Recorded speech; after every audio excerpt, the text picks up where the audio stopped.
Every so often, a magic artist will emerge with a style that is so unique and established they are impossible to ignore, even by the most casual magic player. Suddenly there is name recognition, lines and conventions, and then the artist is no longer just an artist. The artist is a star, and tonight's guest is a shining example of that. So strap on your protective gazing gear and welcome artist Dominik Mayer. You started playing Magic before you were doing Magic. How old were you when you started playing Magic? Ooh, let me count. I started in 2002, something around Legions, and Mirrodin just was on the horizon. I think it was. Did you get like transfixed 12? by the art? Yeah, definitely. Yeah. It was like as a boy in school, I had some friends playing Magic, and I was always intrigued by the art. It was actually the reason why I was interested in the game in general. So yeah, I was sitting in the classes and looking at the creepy black cards and the red ones, and yeah, that's what I always was. Yeah, I was really intrigued by those. I remember I'm not sure how the card was named, but it was Legion of the Dead or something. A street with the body parts creeping through an alley. I'm not sure what the card name is actually, but yeah, those cards were really interesting. So black cards were like sort of your favorite, you think? Black and red, yeah. Back in the days, yeah, definitely. You have a big horror, you kind of have a horror streak going in you, don't you? Yeah, like when it's creepy, but in beautiful colors, I would say. Right. Like Giallo films kind of do that, don't they? The Italian horror films, they use those psychedelic colors while the scenes are happening. Yeah, like Dracula and so on. Like, have you ever seen Suspiria? I don't think so. I bet you would really like it, because there were a lot of Italian directors in the 70s who were using like very vibrant colors, like during like really violent like death scenes. So it would be like the psychedelic lighting and kills happening. It's very out there. I feel like you would like, I mean, Suspiria is a classic. It's about a girl who goes to a ballet school, and it sort of discovers slowly that it's a coven of witches. Oh, nice. Yeah. Please send me the link. I will definitely check it out. I absolutely will. So you are obviously like many artists, you started drawing early. So was Magic sort of the end game, or what was your first array into professional artwork where you were getting paid to do what you were doing? I think we need to differentiate between freelance work and in-house work, because I started as an intern at a game company here in Germany, in Hamburg, and that was far away from Magic. It was before mobile games, fantasy orientated, so it was already in that realm, but it wasn't for cards.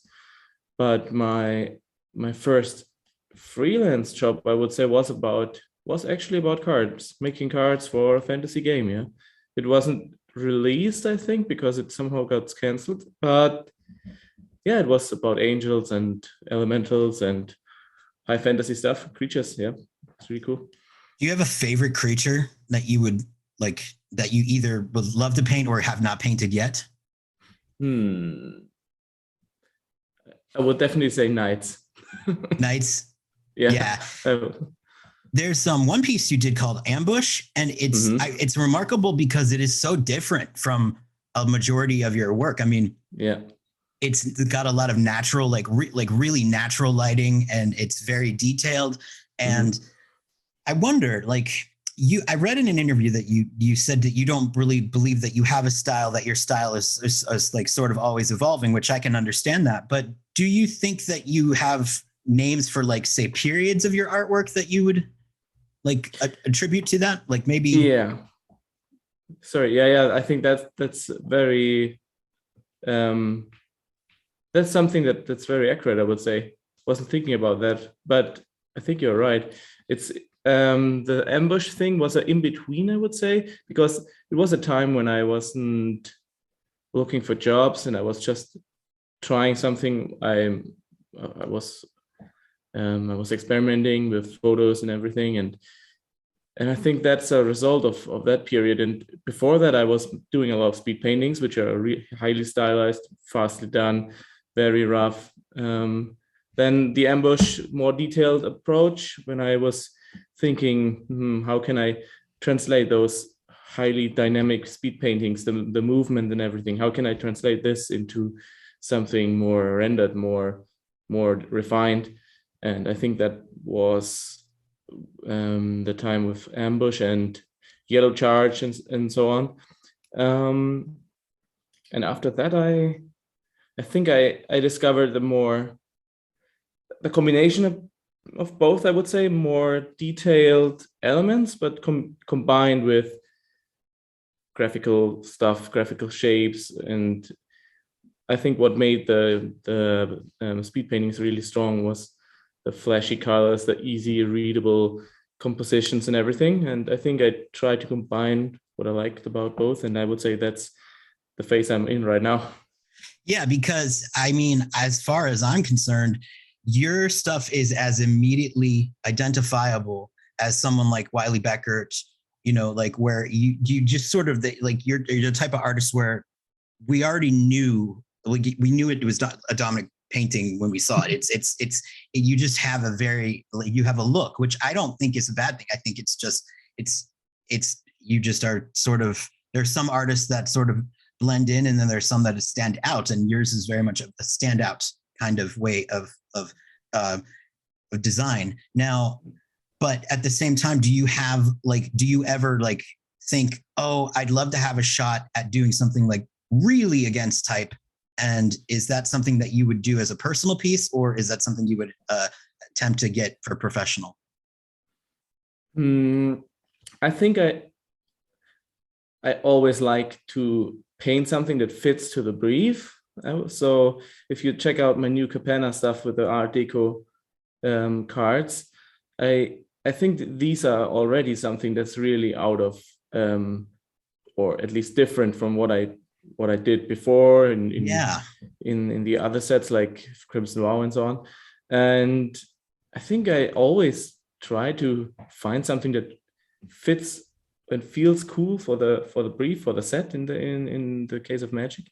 And I'm open for experimentation, and I really want to experiment because, as you said, I'm not sure if where you read it that I think I don't have a style. I think I have a style, but it's not something that I created on purpose. Let's say it like that. Right.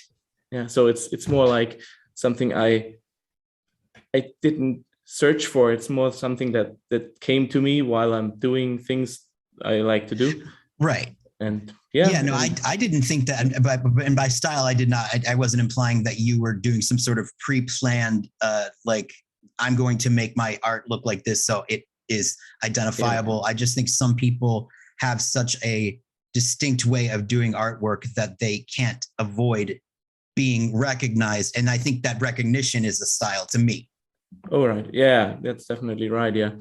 I think to create the artwork I love to create, I think you need to break out every time and see what can be done differently. And I think I need that, because otherwise I get bored very fast.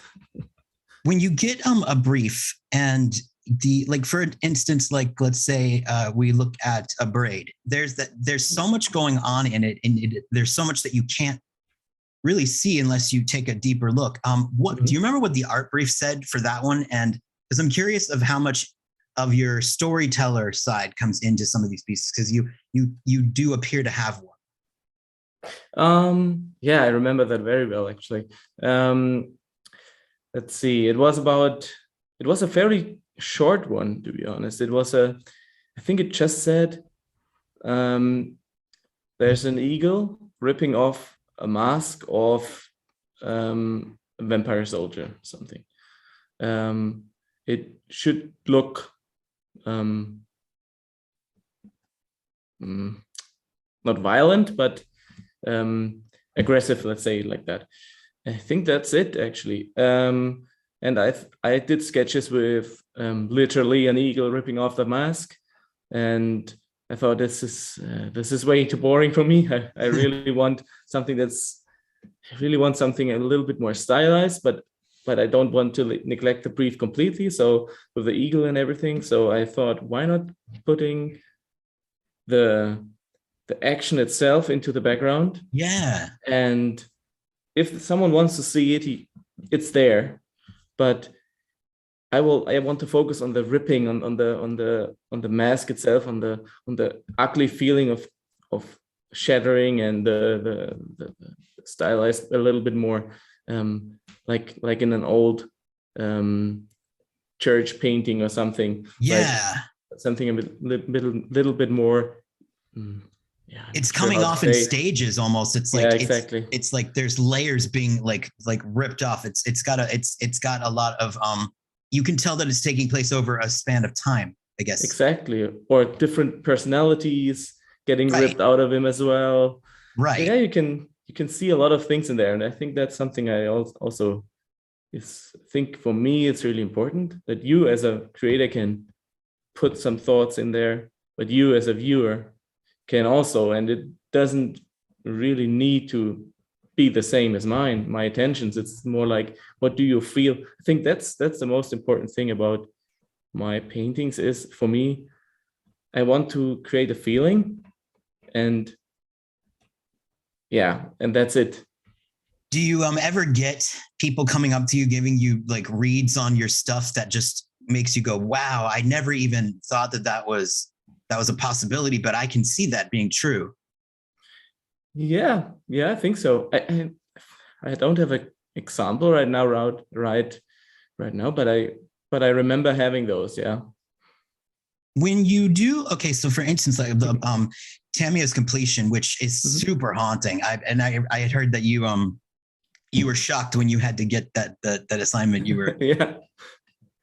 That one is fascinating because it really just nails the absolute like horror and sort of the mass confusion that I mean, you painted it and then sort of at the upside down angle. She's floating. There's a lot of like discombobulation. And but at the same time, I noticed that it sort of had similar themes, or at least in a little bit, to Thirst of Discovery. And I wondered, do you slip in sort of like themes that maybe that hint at later pieces? Because like with the her scrolls looked similar to sort of like the glass piece that was in Thirst of Discovery, and the actual the colors are similar, and there's that trailing darkness. Is that something that you do? Like, I know that you're not supposed to do Easter eggs per se, but like maybe I always thought it would be really cool because you could take one of your paintings and they could be side by side and be in completely different sets, and you wouldn't know it until you line them up together. I attempted to line them up and I was like, that didn't work. But I wondered, is that something that you would do as an artist?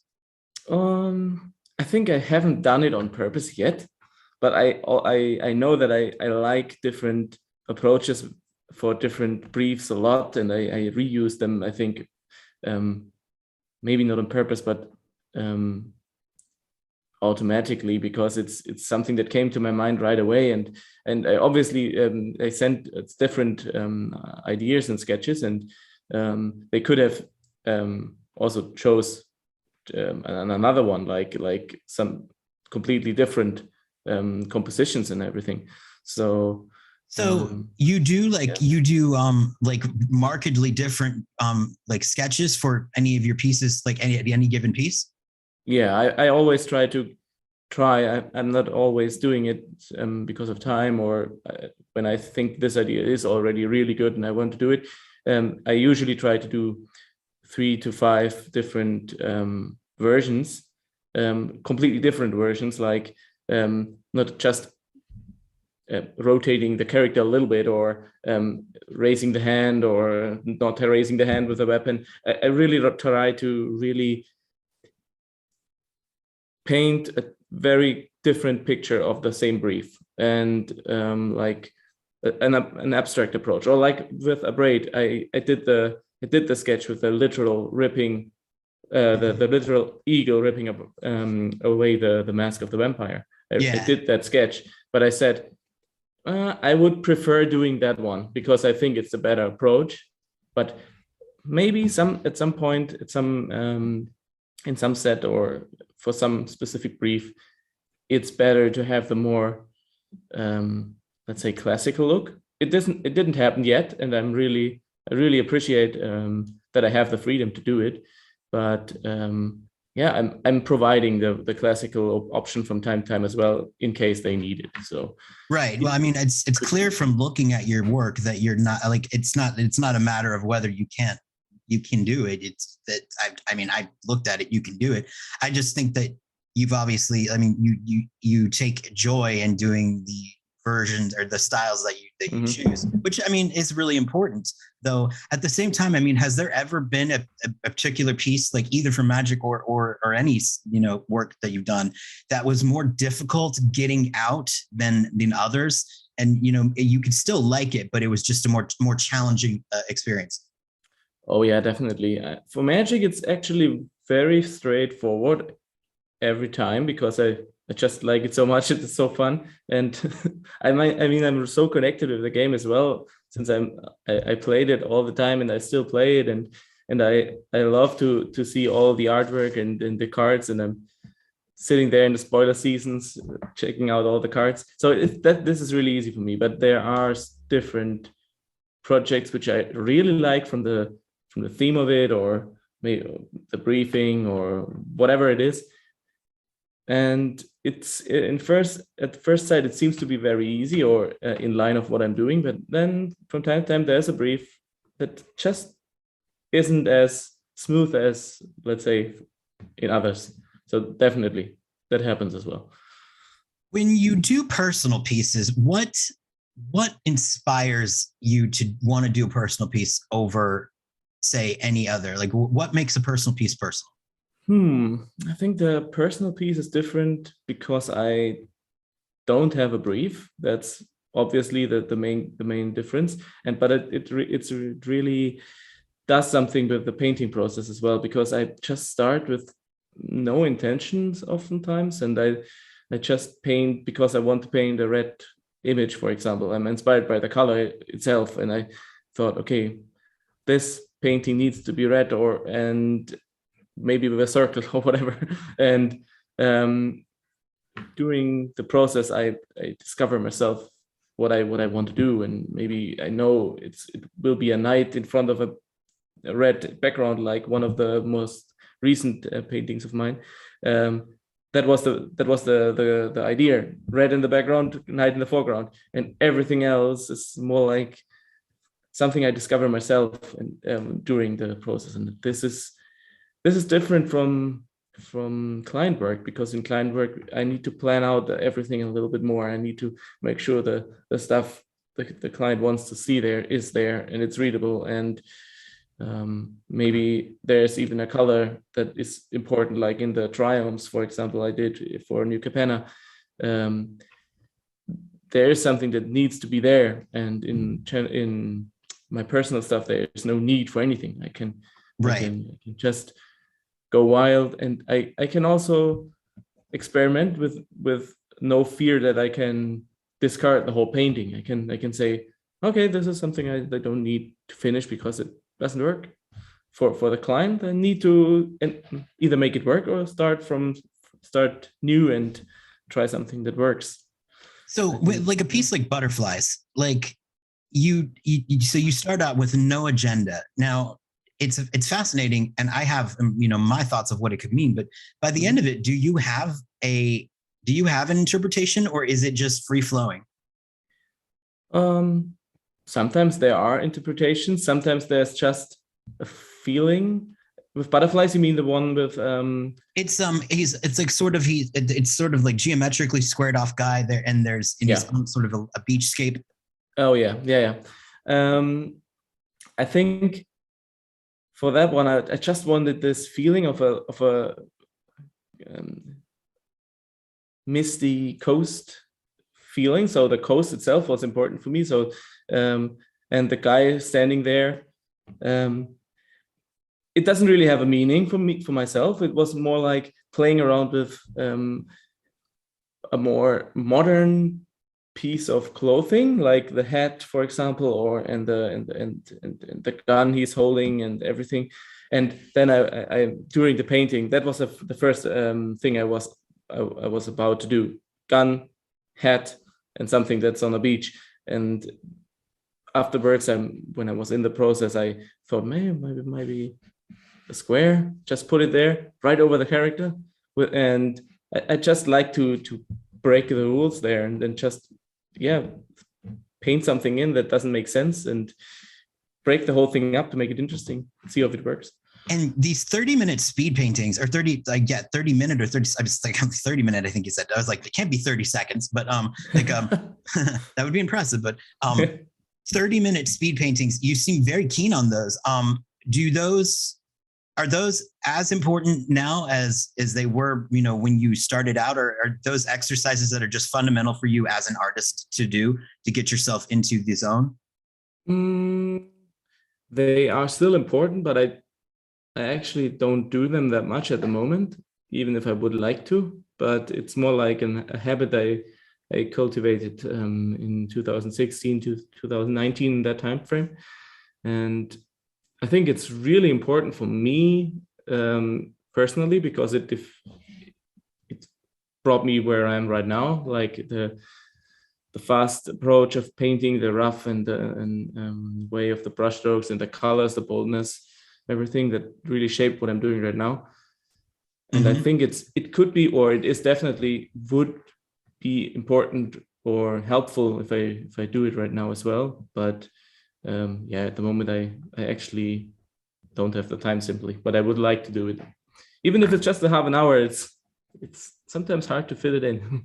Yeah, because I was going to say, like, I'd imagine there's times where you do the 30-minute one and you're like, I mean, I can't imagine you stopping if you feel like it's got more to have done to it, right?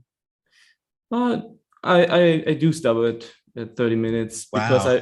because it's all about having this restriction. Sometimes I add an additional 10 minutes maybe here and there afterwards, after completing the exercise, let's say. And some of them might be a little bit longer, some of them might be a little bit shorter. I also did some of those in 20 minutes and said it was a 30-minute speed painting, because it's about the exercise and not about what the painting looks like at the end. It's more like getting into the process really fast and solve a creative problem without any time, really. It's like, for instance, when you do one that's only 20 minutes, how do you know that it's done? I mean, if it's about the time only.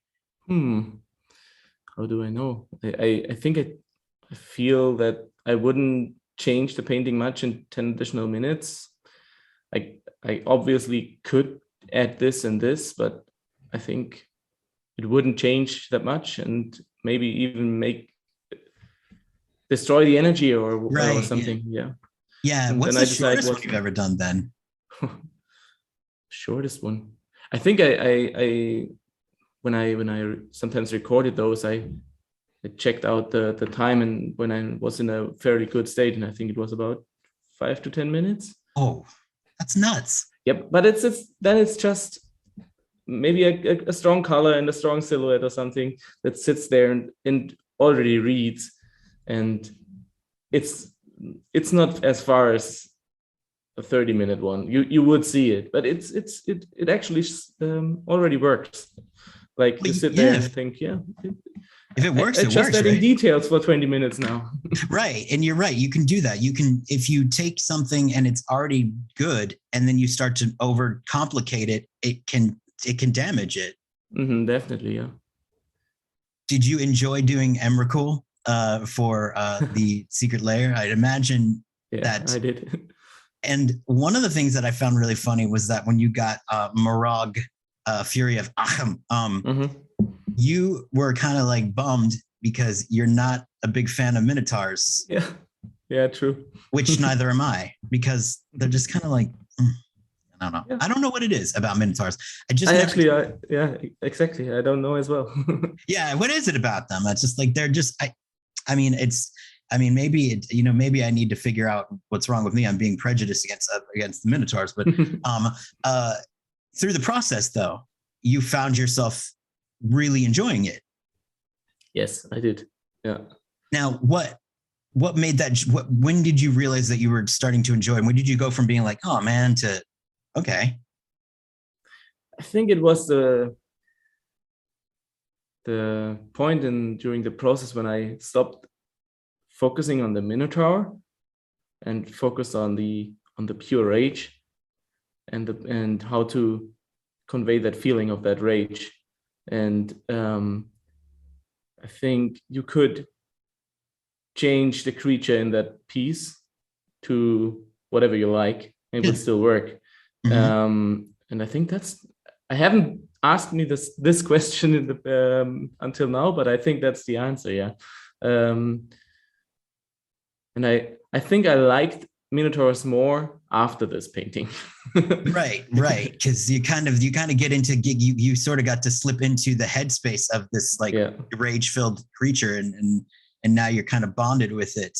Exactly. That's cool. Well, maybe I should try. I mean, I'm not, I'm not a talented artist, but I could do it like a doodle of a Minotaur. I feel like my Minotaur would just look like, like frown face going like, eh. But the Unsung Hero project. Mm-hmm. Yeah. Can you tell me about that? That also started with the speed paintings in 2016, and there was a Facebook page called Daily Spit Paint, and they put in random words each day just for inspiration. So you can pick one and paint a 30-minute speed painting and post it there. I'm not sure if Unsung Hero was the word there, but I created a piece where I named the character in the piece Unsung Hero. Mm-hmm. And it was the guy on the horse, the red flag, and he appeared over and over after then in the paintings. And it wasn't something that I planned out or have had a world or a story in mind back then, but I enjoyed painting that character. And when was it? 2020? I think so, right? 2020, when I started the project, let's say the Unsung Hero project. And I thought, why not putting this guy from back then into a new suit, like redesigning him a little bit and create a new series of artworks with this character. And that's how it started. And I also like to write poems. So I thought, no, I can combine those two and just describe in the poem a little bit what in the painting is happening, and then in the other way around. And yeah, it was a field of experimentation, and in the new frame, the new portrait format I experimented with at that time a lot. So I thought it could be a card, could be a card set where you have all these story bits with a poem in the back, something like that. Do you think that you've become a world building kind of person after that? Do you see yourself like maybe going, oh, I could create my own little universe? I actually had done that before. Okay. For my bachelor thesis, actually, in 2016. And I was creating a world, and I did a lot of reading, a lot of world building, and a lot of not drawing work. And that was really cool and interesting. I liked it a lot, but I realized that I don't want to make any art for that world because I'm not finished with the thinking about the world.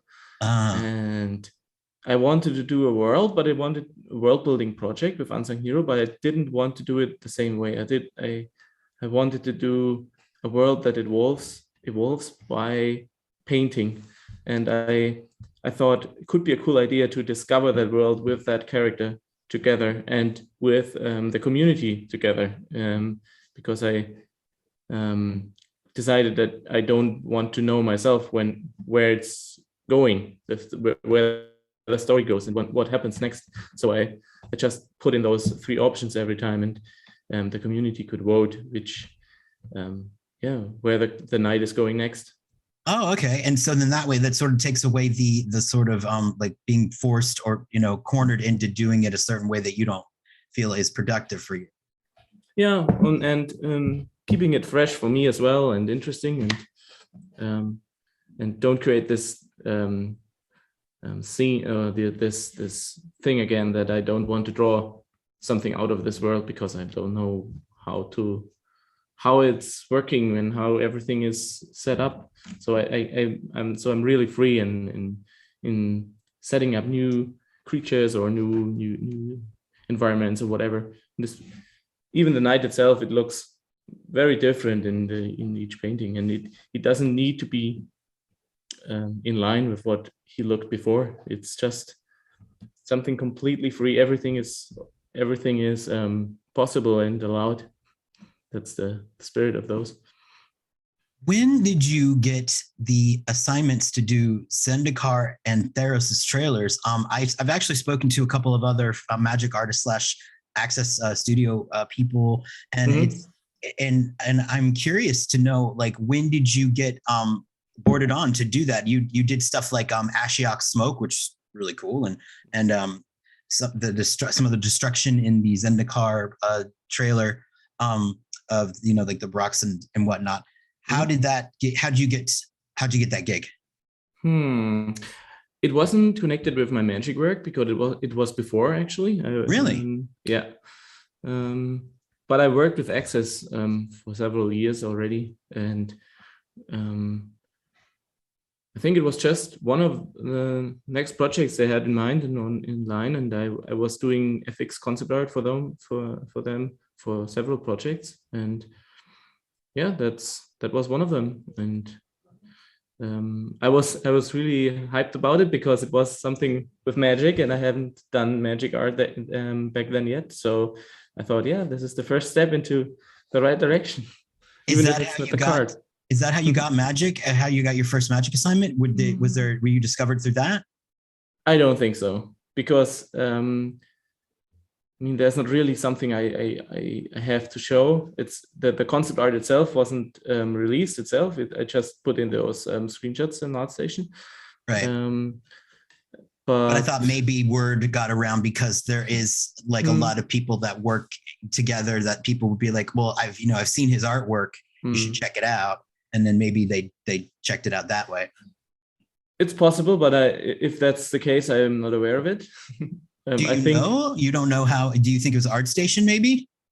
I think it was ArtStation and the speed paintings, to be honest, because I got an email from Tom from Wizards, and I think it was directly over ArtStation. So I think he discovered my stuff there and just hit me a message because he needed someone to create those Zendikar Rising artworks, which are vibrant in color and these a little bit, I would say, stylized look, which is not really stylized compared to what I'm doing right now. But back then it was like a little bit more simple and than the normal magic art. Well, it was supposed to be the alternate arts. So, and I think, and I really do enjoy the fact that Wizards is doing that, experimenting and allowing sets to have areas where they can go very different from a stylistic standpoint. But what worked out for you, I think, was that those were when it was immediately identifiable that you could recognize your work. It was like, okay, those are really distinct. And then when the next sets came out, I was onto it. And then like when something like Gift of Fangs comes out, I was like, wow, he's killing it. Gift of Fangs, that one's crazy. I mean, that is so. It's like, I know that it isn't like perfectly symmetrical, but how do you make it look like it's a mirror? I mean, like. I worked with tools like a symmetry tool, so it is actually to a certain degree symmetrical. So the program itself, like painting those in Photoshop, so I can do stuff like mirroring the whole thing while I'm painting it, but I don't want to make it look like it's completely artificial, and so I stopped the mirroring process or the mirror tool at some point, and I paint over what I have created then. So it's a bit of both. It's actually mirrored and painted over. It's interesting. And did you have like a story for like the character that's doing this strange, like dumping blood into their eyes? And is there a story behind that? Yeah, it's the brief was about a baptism of a vampire getting into the is it the Markov? I believe clan? So. It looks like the Markovs. Probably, right. Yeah, let's say it's the Markov clan. I'm not sure, but it's about the baptism and about how could you make it look a little bit more not an actual baptism, but the idea of an baptism. Let's say it like that. Like like a stylization of the act itself, and it doesn't really. It's not important which character is there. It's just there is a character that stands for every new vampire getting into the clan. Right. It's sort of this creepy sort of bastardization of what it should be. Like it looks similar, but then it has these horrifying differences, and it's very cool. Now, I'm going to ask and this would be terrible, but if you had to choose between red and blue, and you had to give one up for life for painting, which one would you pick? I would definitely stick with red because it's my favorite color. And blue is great, but I would never give up red. When you paint, you say that you often use music as a way to get yourself into the zone. Were there songs that became markers for certain pieces, and what kind of music do you listen to when you paint? I think I searched for stuff that is somehow in line with the briefing itself. Like for New Capenna, there's a German band called Asp, and they did this these cycles of different themes, and they have a theme for an old hotel in 20, I've heard of them. Yeah, and it's about a character getting away from Berlin into Dresden, I think, and he starts working at the old hotel and experiencing a lot of horrible stuff there and a lot of creepy whatever. It's a whole story, and it's really in theme of those 1920s Art Deco style, which is the main thing of New Capenna, and I think this really helped me to get into those. And for Crimson Vow, I think I listened to a lot of Ghost, and so on. Yeah, but it can be something that's also very off, but it just inspires me. But then it doesn't really. I cannot say I listen to this and this, but. Okay, so you don't like necessarily take music from your personal collection and then use it to inspire you. You tend to search out for new things to sort of fit the theme. I wouldn't say so, because I'm not really searching for something, but from time to time I do is like in Spotify you can search for similar stuff, and then I put in something like Ghost and let the thing search for new music, and this is a way of doing it, but usually I pick stuff I already know. What's the most famous song that you've been inspired by, and what painting did it help make? And it was, I think it was a random day when I sit down late at night, and I thought I really want to paint something, and I listened to Pink Floyd, and I'm actually not really sure if Circling Skies is the name of the song, but in the description you see part of the text, the lyrics of the song, which inspired me of doing that painting. Yeah, that one's great. I mean, it's a wonderful. I saw that one too. There's similar elements to the butterflies where there's like sort of the I mean, because it looks like he could possibly be dissipating or forming. And then are those poppies that are? Yeah. And so there's all me thinking like it could be this like moment of clarity, or it could be this moment of sinking into drug addiction. There's so many interpretations that I was curious about that, but I like the fact that you tend to leave the faces turned around, which I feel like puts the audience in the painting a lot easier. Yeah. And is that a conscious decision? Yeah, I think so. It's not that I don't like painting faces, but for some reason I always like the painting more if we are in the same direction as the character in there, and I think that's why. And maybe from it's also something like a game perspective. Like if you playing a video game, you're always behind the character, and maybe even you're getting into that world while playing it, and you think, okay, that's me now at the moment, and maybe that's the same thing. I mean, I'm open to that. I'm much older than you, so when 3D video games came out, I was like, well, I'm gonna be sick. I can't do. I'm a traditional like 2D Castlevania, like needed to be like side to side, because I was 5 when the original Nintendo came out.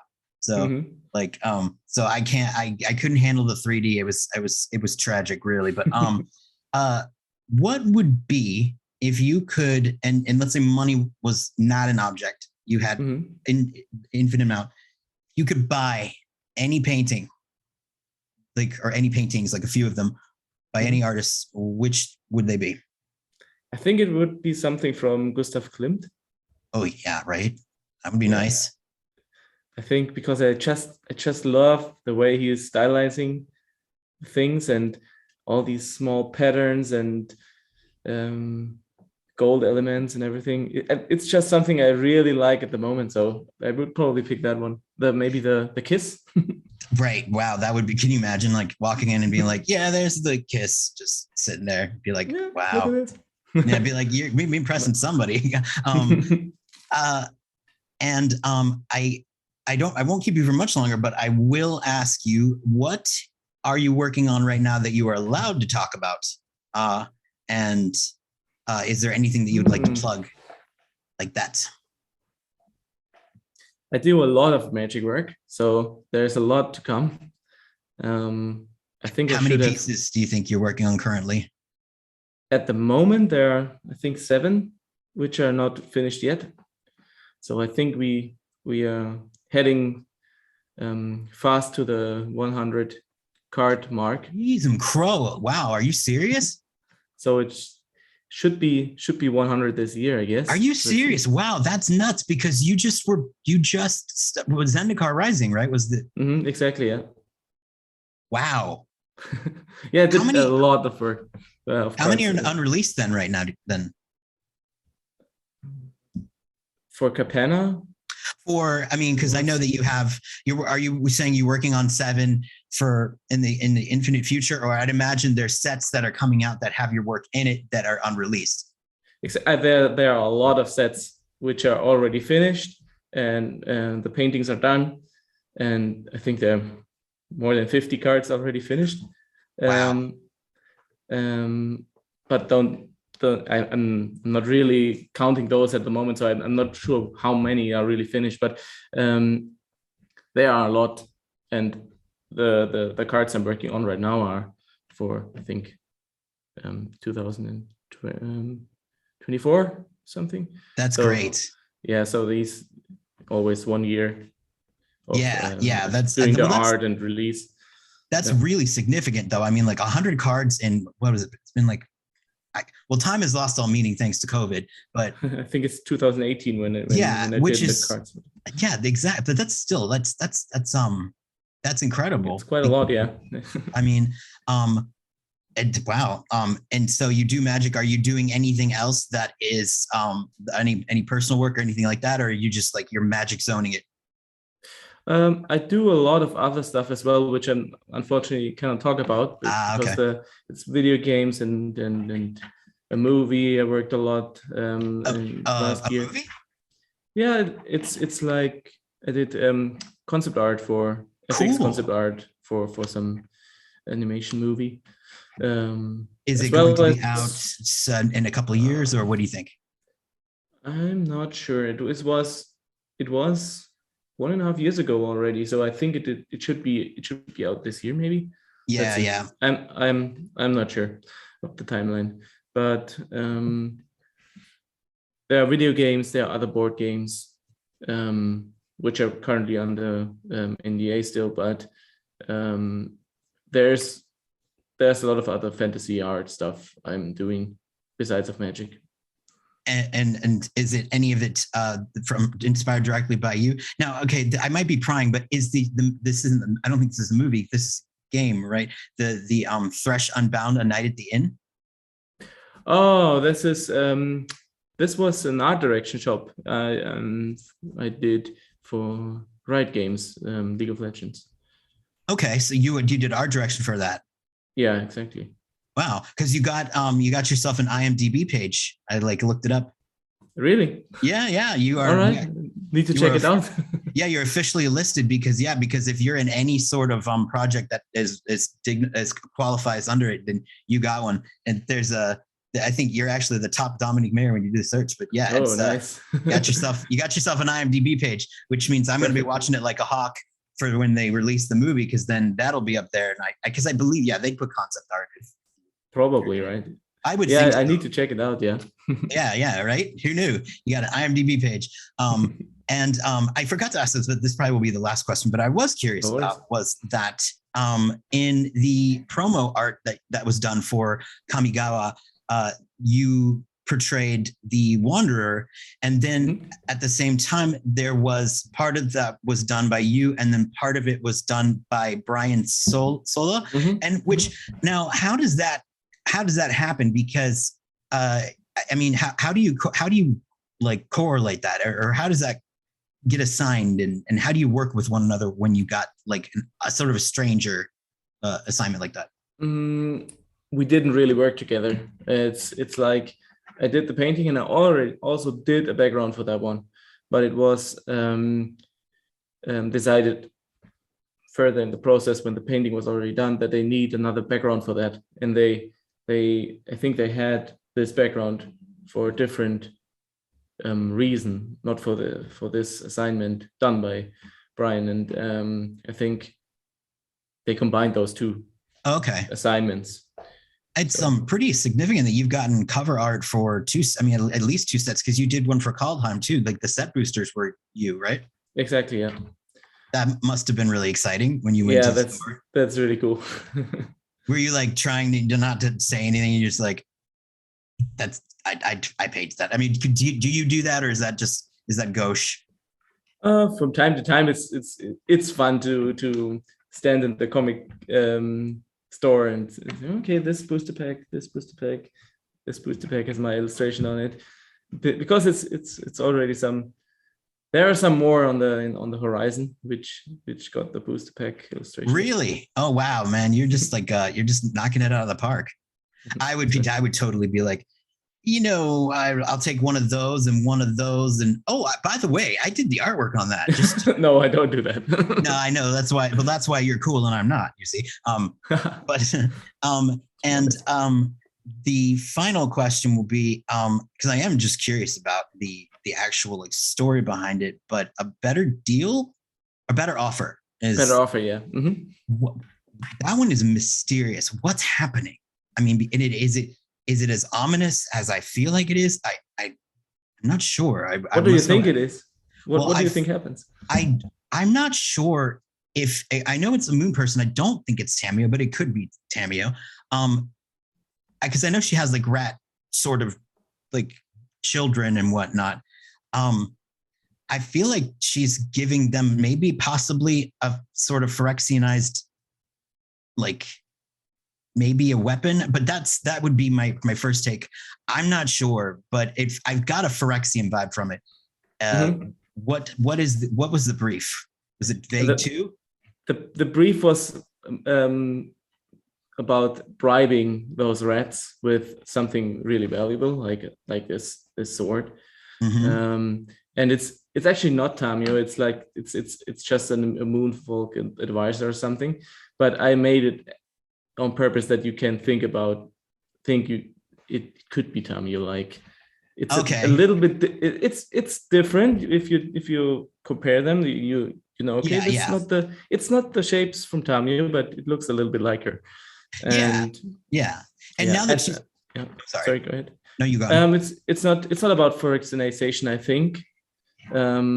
It's more about the dirty deal which is going to happen right now. It's the rats are really greedy and they really want this, but they are also, there's also the moonfolk, which is somehow uncomfortable with the situation. They got in because they need to go down into this dirty hole where the rats live and give them the weapon so they do what you want.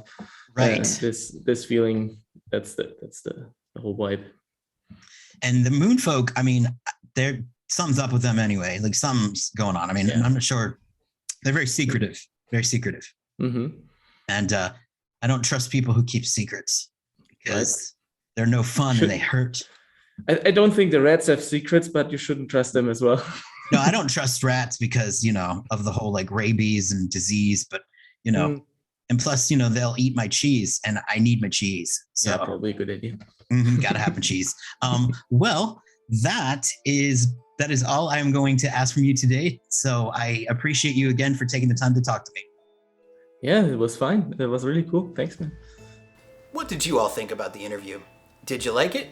Do you think Cameraman is wrong about my introduction sounding... What did you say it sounded like again? A Freudian mudslide. Oh, Mr. Big Man speaks Elvish, so clever. Not Elvish. Dothraki? No. Bulgrapovinskavinian? It's an expression. Well, excuse me for not attending a fancy private school where the Freudian language is studied so fervently.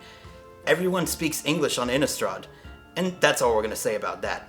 The main point is Dominik Mayer is the star and I said nothing suggestive. But I would suggest that everyone check out our Patreon. There's wonderful rewards, exciting opportunities, and bonus footage that is guaranteed to make everyone erupt in a frenzy of unquenchable, pulsating joy. Good night.